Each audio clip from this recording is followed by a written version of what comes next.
আবুধাবিতে প্রবাসী জিয়া পরিবার ঐক্য পরিষদের উদ্যোগে মহান বিজয় দিবস ও তৃতীয় প্রতিষ্ঠাবার্ষিকী উদযাপন।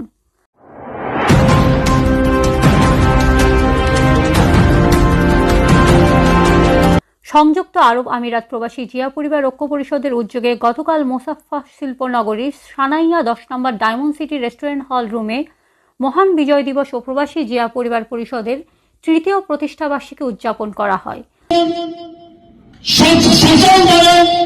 বাংলাদেশ জাতীয় দলের নেতৃত্বে আগামী সংসদ নির্বাচনে বাংলাদেশ জাতীয় দলকে আমরা ইনশাল্লাহ পুনরায় আবার বাংলাদেশকে তুলে দেব।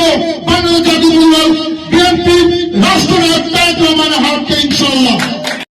বাংলাদেশ থেকে একটি নৈরাজ্য সৃষ্টি করে ঘোড়া পানিতে মাছ শিকার করে আবারও ফ্যাসিস্ট হাসিনা বাংলাদেশে এসে উনি রাজনীতি করার জন্য একটি অপচেষ্টা চালিয়ে যাচ্ছে।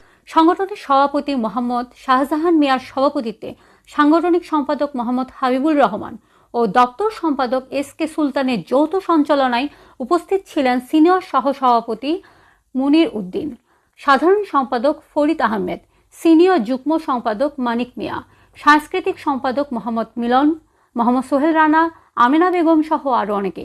বক্তারা 1971-এর মহান মুক্তিযুদ্ধ এবং বিজয় দিবসের সাথে 2024-এ যারা শহীদ হয়েছেন তাদের আত্মার শান্তি কামনা করেন।